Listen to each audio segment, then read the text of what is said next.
अनंत कोटी ब्रह्मांड नाही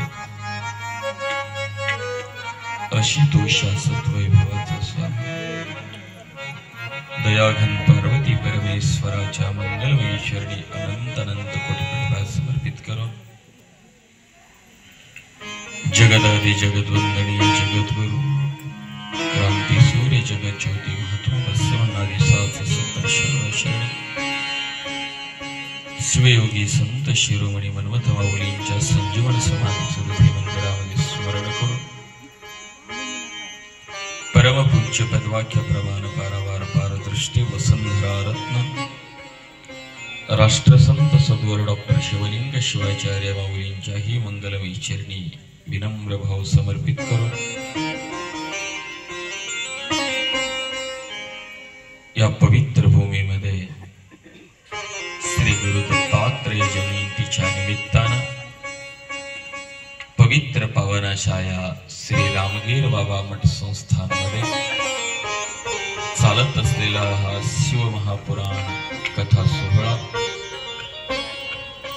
त्या संत रामगीर बाबांच्या चरणी वंदन करून या नगरीचं ग्रामदैवत भगवान ओंकारेश्वर या पंचक्रोशीतील समस्त साधू संत स्थान देवता यांचंही हृदय मंदिरामध्ये स्मरण करून या श्री रामगीर बाबा मठ संस्थानचे मठाधिपती परमपूज्य भगवान महाराज यांनाही वंदन करून या पवित्र पावन भूमीमध्ये पवित्र पावन अशा भगवान शिवाची लीला कथा ज्ञान श्रवण करण्याकरता ऐकण्याकरता जमलेल्या तुम्हा समस्त भाविक सद्भक्तांच्या अंतरात्म्यातील ज्योतिस्वर भगवान शिवाला वंदन करून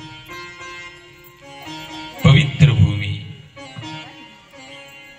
आणि या पवित्र भूमीमध्ये पवित्र श्री मंगलमय भगवान शिवाची लीला कथा ज्ञान आपण श्रवण करत आहोत ऐकत आहोत। व्यास महर्षींचे शिष्य असणारे परमश्रद्धेय सूत महर्षी शौनकादी ऋषींना त्या पवित्र अशा प्रयागराज क्षेत्राच्या भूमीमध्ये हे शिव महापुराणाची कथा सांगत आहेत। अतिशय सुंदर नयनरम्य वातावरण, संत भूमी, नदी किनारे आणि पवित्र अशा सिंहस्थ कुंभमेळ्याच्या पर्व काळामध्ये हा सर्व योग शौनक महर्षीने घडवून आणला। कोणीतरी निमित्त लागतं आणि ते निमित्त शौनक महर्षी झालेले।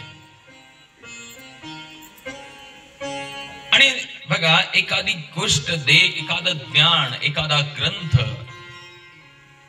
जर आपल्यापर्यंत पोहोचवायचं असेल ना, भगवंत त्याची व्यवस्था करून ठेवतो। कुणाच्या माध्यमातून आलं पाहिजे, कुणाला तरी निमित्त करून सर्वसामान्य जीवाच्या उद्धाराकरिता ही भगवंताने केलेली व्यवस्था आहे। आणि आपण जे सर्वसामान्य जीव आहोत, हा जीव ज्यावेळेस भगवंताच्या प्राप्तीची ओढ याच्या मनामध्ये लागेल, त्यावेळेस या जीवाचा प्रवास खऱ्या अर्थानं सुरू होईल। आणि या प्रवासामध्ये जो आपला प्रवास आहे तो भगवान शिवाकडचा प्रवास असावा। पण आपला प्रवास जो आहे तो या जन्मामध्ये भगवत प्राप्तीकडचा नाही आहे। आपला प्रवास हा संसाराच्या दिशेने आहे।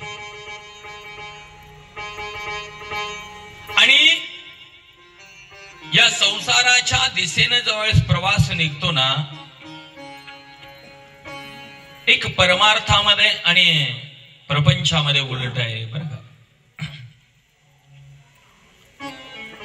संसारामध्ये वृद्ध लोकाला, अनुभवी लोकाला किंमत नसते. कुठं? संसारात. परमार्थात उलट आहे. परमार्थात वृद्ध अनुभवी लोकांना आहे की नाही खूप किंमत. संसारामध्ये गरज एक बार वय आपलं झालं ना, आपलं कोणी ऐकत नाही. उगा गप्प बसा, तुम्हाला काय चाललंय सांगायला, कळणाऱ्याला काय, करणाऱ्याला कळते म्हणतात. कुठं? आता तुम्ही बी होणार आहेत, आता जे तरुण आहेत ते वृद्ध होणारच आहेत, आणि आता वृद्ध आहेत त्याचा अनुभव घेतच आहे. आपलं कुणी ऐकत नाही आणि त्याला किंमत नसते, त्यांच्या विचाराला किंमत नसते. कुठं? संसारामध्ये. पण परमार्थामध्ये आहे ना, जितकं तुम्ही परमार्थामध्ये अनुभवानं वृद्ध होत जाल, जितकं जितकं परमार्थामध्ये तुमचं वय वाढेल, तितकी तितकी तुमची किंमत वाढते. आणि प्रपंचामध्ये जितकं जितकं वय वाढेल ना, तशी तशी किंमत होत जाते. पुन्हा मग म्हाताऱ्यापर्यंत येते, थेरड्यापर्यंत येते आपली किंमत. ही आपलीच किंमत आहे, बोलायचं नाही पण होणार आहे. पण एखादा व्यक्ती प्रपंचामध्ये जसा आहे तसा परमार्थामध्ये, तुम्ही किती म्हणा, त्यानं जन्मल्यापासून कष्ट केले, शेतात एवढं पीक काढत होतं, एवढं आता ग बसा म्हणावं, केले तवा केले, आता काय होईना, उगं बसायचं तिथं कोपऱ्याला जाऊन काय काय करणार आम्ही असं म्हणतात. पण परमार्थामध्ये जर म्हणू द्या, हा व्यक्ती आहे ना, बघा महाराजांनी कधी वयाच्या बालपणापासून कथा कीर्तन करतात, वा वा वा, आणि आता बघा महाराजांचं वय 90 वर्ष झालं, ते लोक म्हणतात बापरे म्हणतात, आहे की नाही. हा महाराजांचा किती अनुभव आहे, 90 वर्षापर्यंत, आणि मग तिथं किंमत देतात लोक. परमार्थात 60 बुद्धी नाठी म्हणतात. म्हणून आपला जो प्रवास आहे तो चुकीच्या दिशेने आहे. आणि म्हणून आज आपल्याला जीवनामध्ये दुःखाचं कारण जर आपला प्रवास, साधं करत हो, तुम्ही इथून लातूरला जायचं, चुकीच्या एसटीत जर बसलो, इथे गेलो, फक्त इकडे जायच्या ऐवजी इकडच्या एसटीत बसलो तर प्रवास दुःखाचाच होतो का नाही. मग हा तर जीव आणि शिवाच्या मिलनाचा प्रवास. म्हणून आपण उलट दिशेने निघालोय.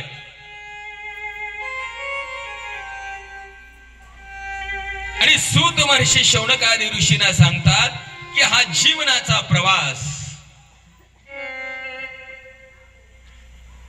अगदी क्षणाक्षणानं ओढ असली पाहिजे. जसं आकाशामध्ये जो ढग निर्माण होतात ते समुद्रापासून निर्माण होतात,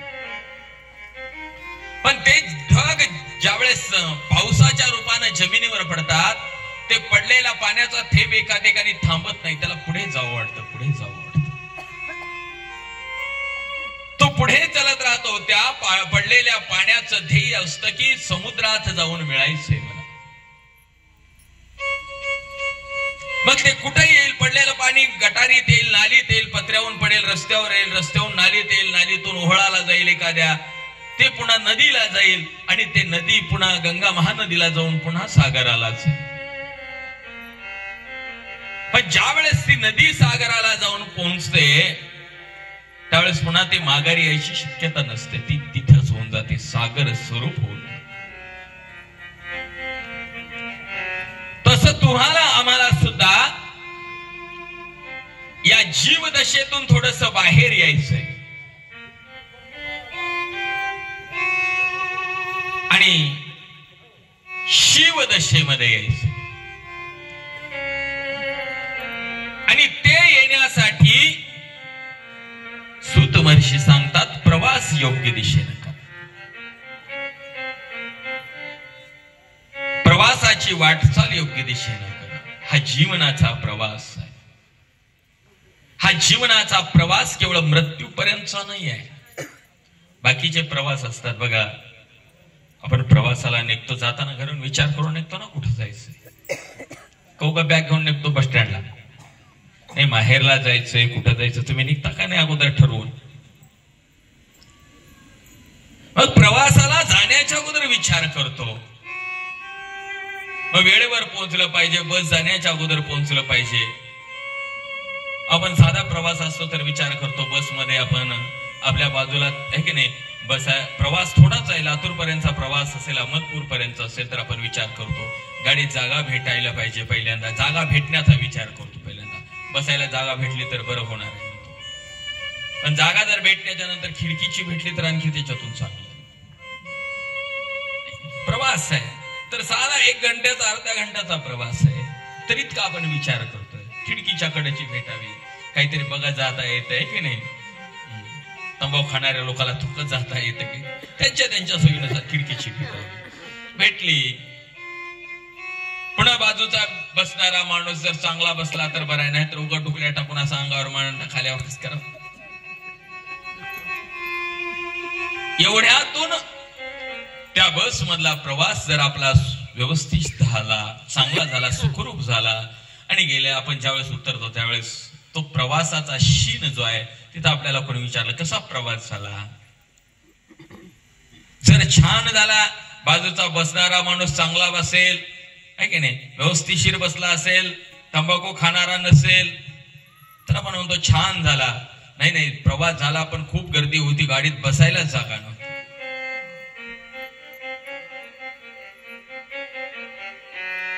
म्हणून आपल्या 1-2 घंट्याच्या प्रवासासाठी आपण इतका विचार करतो. मग हा जीवनाचा प्रवास आणि या जीवनाच्या प्रवासामध्ये आपण एक क्षणभर सुद्धा विचार करत नाही की आपण या प्रवासात निघालो, जे करतोय ते कितीपर्यंत आपलं सत्य आहे, कितीपर्यंत सत्य आहे. आपला हा प्रवास कुठपर्यंत जाणार आहे. तुम्हाला वाटतं मृत्यूपर्यंत. मृत्यू म्हणजे जीवनाचा शेवट नाही आहे, मृत्यू म्हणजे जीवनाची सुरुवात आहे. काही लोक आत्महत्या करतात या जीवनाला कंटाळून. तुम्हाला वाटतं बरं झालं, संसारातून मुक्त झाला, दुःखातून मुक्त झाला, कधी होत नाही. ते दुःख भोगण्यासाठी त्याला पुन्हा जन्माला यावं लागतं. जे राहिलेलं त्याचं ते दुःख आहे, प्रारब्ध आहे, ते भोगण्यासाठी पुन्हा जन्माला यावं लागतं. आणि म्हणून मृत्यू ही जीवनाची सुरुवात आहे, मृत्यू हा शेवट नाही.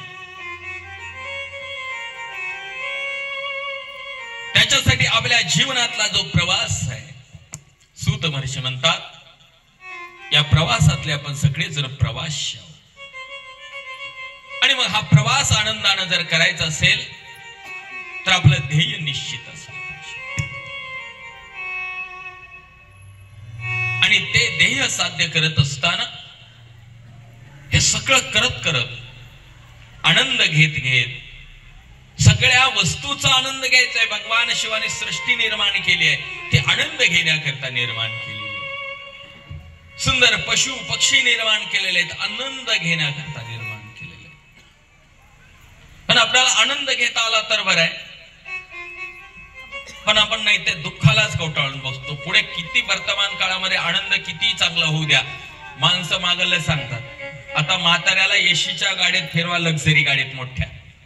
ते म्हातारा तवाचाच काळ सांगते मागचा दुःखाचा, आमचा तवाचा 72चा काळ, आम्ही कन्या खाऊन दिसतो. अरे कशाला दुःख काढायला आता एसीची लक्झरी गाडी, इनोवा गाडी घरी आहे फिरायला तुला. आता ते दुःख दादा गाडीत बसून तरी सुख आहे का त्याला? गाडीत बसले तर तेच दुःख डोसक्यावर. आपण नेहमी भूतकाळात जगतोय आणि भूतकाळात जगतोय म्हणून आम्ही आनंदात नाही आहे. एक लक्षात ठेवा, ज्या दिवशी आम्ही वर्तमान काळात जगायला शिकू ना त्या दिवशी आनंदी राहू. आजच्या दिवसामध्ये जगायला शिकलं पाहिजे. आजचा आनंद घेता आला तर आनंद आहे. आणि म्हणून आम्हाला आजचा आनंदच घेता येत नाही. एकतर माणसं भविष्य काळात नाही तर भूतकाळात जगतात. एकतर काहीतरी करालं तर पुढे कसं होईल की म्हणतात.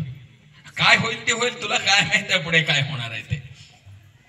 आता आनंद मिळालाय ना, आता घे. आता काय साधं आपण काही गुलाबजामुन करतो खायला, उद्यासाठी राखून, उद्या नासून गेल्यावर. आता आहेत ना त्याचा आनंद घ्या, पोटभर आनंद घ्या. उद्या काय होईल ते होईल, तिकडे जाऊ द्या. भविष्य काळ आणि भूतकाळामध्ये जगतोय आणि म्हणून कितीही आज आनंद आहे, आज आनंद नाही असं नाही आहे, आनंद आहे, पण तो आनंद आम्हाला घेता येत नाही. आणि ज्या दिवशी हा आनंद तुम्हाला घेता येईल ना, त्यावेळेस तुमचा प्रपंच, तुमचा संसार कधीच दुःख रूप होणार नाही, तो सुखरूप आनंद रूप.